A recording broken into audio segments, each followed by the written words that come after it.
Hi everyone, my name's Anthony Cummins and welcome to this channel. Today we're going to be talking about ninjas and families. So I'm going to do this to support this book, which is Ego and Koka Ninja Skills. This is by a guy called Chikamatsu Shigenori, and we're going to talk about this guy. Now this is a translation of a ninja text from the 1700s. So get yourself a copy of this. It's got so much cool information in. Okay, right. I've got a few things with this video. Now I'm going to show you basically three things. One is that I will answer trolls when they have a correct question, when they're not being idiots.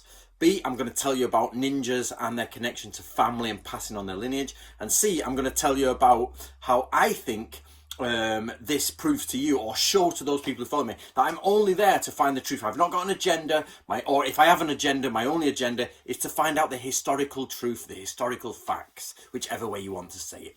Okay, so let's get on with it. So, okay, there's a troll out there, a serious troll, bone in the nose, sort of like going through the Norwegian woodlands, and he's called Dishing Donut, right? And his even name is Dishing Donut, like dishing it out. So basically this guy sometimes supports me, sometimes doesn't, but he's always got an issue. I think he's friends with Good Karma, maybe, I'm not sure. But basically, relentlessly starts problems online on my stuff, okay? But so I ignore him in the main, but I want to show you that if a real question is asked, like, just because it doesn't agree with me doesn't mean I don't want to engage with it. If a real question is asked, I'm like, okay, that's a good point, let's go with that. So he said on another video, not in the nicest of ways, that, hold on, Anthony is saying that ninjutsu, people were picked for ninjutsu and trained in it, but yet in some of the manuals it says it's only passed on to one member of the family, or father to son. So how is this? And he's like, oh, you've tricked yourself, Cummins, and all that. So right, okay, let's address that. So this just basically shows an inherent misunderstanding of Japanese culture, okay? This shows how limited the sort of the viewing, the way the scope of them looking at the Japanese culture from a historical perspective. So how can we have this sort of paradox going on? Right, first of all, things are passed down in Japan to master to student, okay? Father to son, master to student, and the idea is that you give it to the next person and they pass it on, and that is part of Japanese culture. From no theatre all the way to flower arranging, to ninjutsu, to swordsmanship. That's the idea. You pass it on like this. Okay. Now, some of the manuals actually say this has been passed on from father to son. But actually, when you look back in the old ways, now I haven't got all the information to put here for you. This is information I've been told by translators. Sorry, my phone's going again. From the people who've studied ancient ways, is sometimes that doesn't mean father to son. It can sometimes mean elder to junior, i.e. master to student, or the one who the sensei to before. It can actually mean multiple things. It literally means, so if you go from the Confucian religion if you like, or philosophy, the idea is you get a senior and a junior in all aspects. If you go to Taoism, the relationships are yin and yang, senior and inferior, junior if you like. The same as with all this. Hopefully you're passing it on to your own family. So first of all, pre-1600, we've got to remember that look at the landscape of Japan. I've told you guys this before. The landscape of Japan is different. I actually read an article by a professor, a doctor, whatever it was, an academic, who says he thinks towns didn't really exist till much later in Japanese history because it was individual hamlets, individual villages.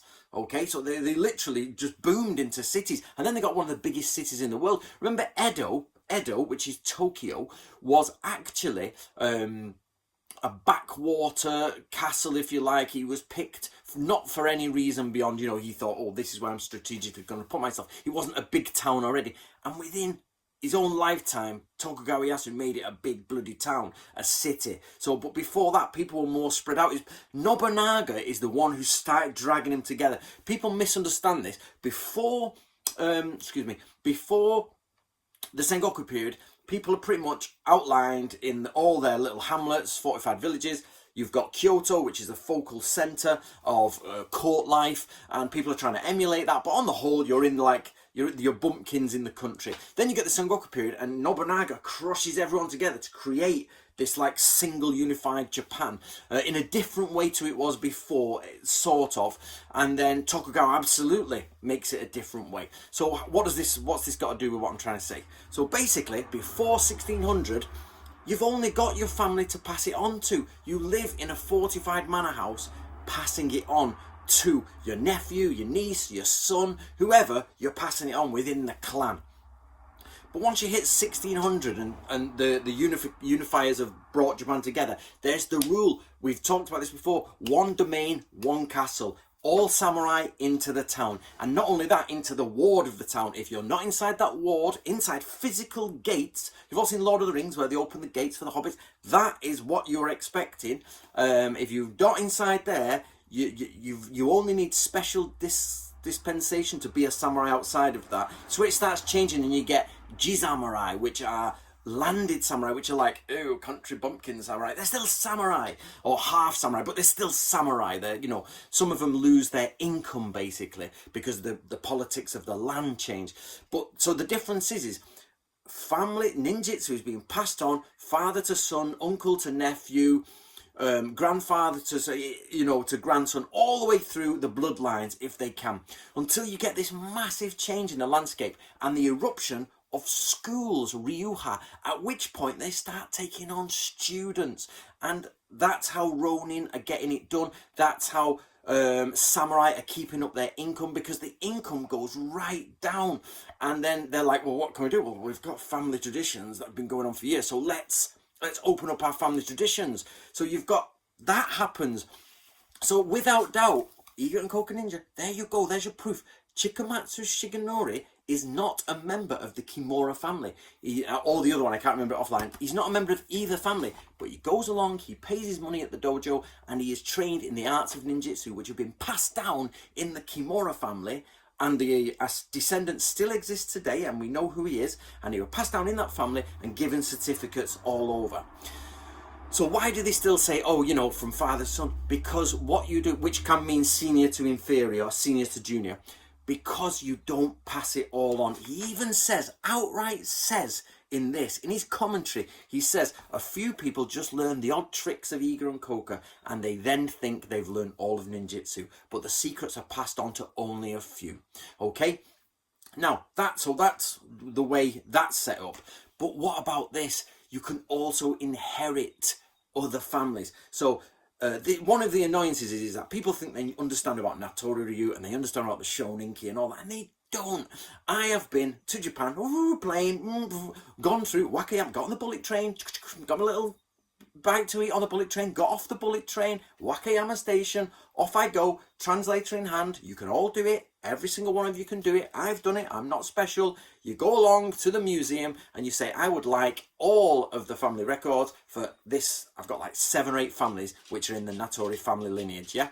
And I got the one of them, and it says that Natori Sanjuro Masazumi has 2 sons, or at least 2 sons we know of. And one of them goes off and takes over the Kimura family, a different Kimura family. But his son dies. So that Kimura can't come back to the Natori family, so it skips a generation. So the single point is, and not only that, if you don't have a son or your son's died, you can inherit. So this Natori member, who's Natori Masazumi's second son, number one son, dies, and number 2 son has been adopted into a different family to take that line, so cannot come back. He has physically left that family and gone to another family, even though he's that member. So you can adopt in the I forgot the name of them just offhand, but there's a family, a few generations more are adopted into the Natori family, and then it goes back to the original line of the Natori family. So for people out there, just because it says family doesn't mean it's bloodline. This is a total misunderstanding of your understanding of Japan, basically. Bloodlines are not family always in Japan. It's whoever is put at the top of the register, and they can be from a different bloodline.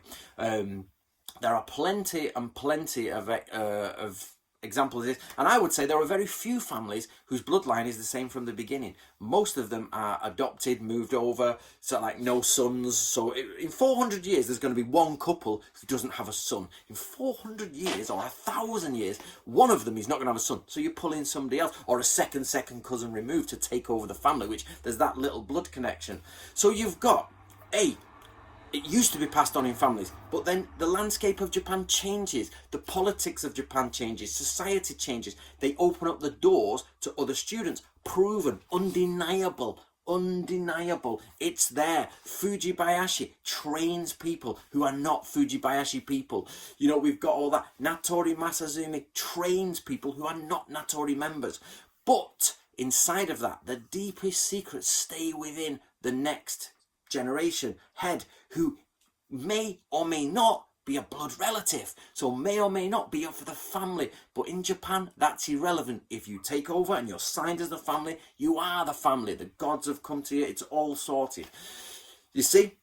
So basically, Mr. Dishing Donut, you've got no idea about how it works in Japan. And that's one of the things that annoys me the most about people who troll. I have all the respect for people who say, Anthony, hold on, there's an issue here. What about, it says it goes on in families, but and you're saying we've got a document that says train people in ninjutsu. There you go, there's your answer. So guys, in life, try to be nice. And the world is a nicer place. So I hope the third thing is that this shows you that I'm not one side or the other. People say, who do you support? I support history. I am a researcher. I am trained in the ways of the historian. I have 2 degrees. I have, not only that, I have a mind that is isolated on the single fact of going forward to eradicate mistruths. And if I produce mistruths, which I will do at some point, I'll get something wrong, clearly, nobody's infallible, I will change it. And if I find something that's like Dishing Donuts pulled up, I love it, because it's like that gives me a deeper understanding into samurai ninja culture. So I love that. So basically, guys, I hope for those who do follow me, and if you are on my side, I hope it truly shows how much you should trust me. I genuinely want to find the truth, guys. I do. So my dogs are about to eat someone. I've not got enough heads on the gate to keep them away for coronavirus. Eat them, boys. They're actually girls. So anyway, there you go, guys. So please support me. If you want to hear the words of a real ninja who's a student and not a bloodline descendant, but yet has full mastership over a ninja school, there you go. It's all in there. So probably somebody just died outside. Good one. Girls! Actually, it's probably next to us dog. Lucia! So there, you don't see him. Girls, it'd be annoying. So, virus is out, basically, doors open, heat's there, and they're just traipsing crap in and out. I have to sweep up every 5 minutes with them too. Right, okay guys, that's it. Tell me what you think below. What do you reckon? Your thoughts? How can we stop people being trolls? Probably can't. You know, make them into normal people with, you know, this is where evolution has changed. Like, these people should have died at birth. It's like, idiot, death. You know what I mean? Or throw them into the fires of some ancient god. Yeah, spoon. You know what I mean? So Dishing Donut, sort your head out and leave proper messages. And guys, if you see Dishing Donut always trolling, just tell them to shut up or speak correctly to people. Okay, see you later, guys and gals.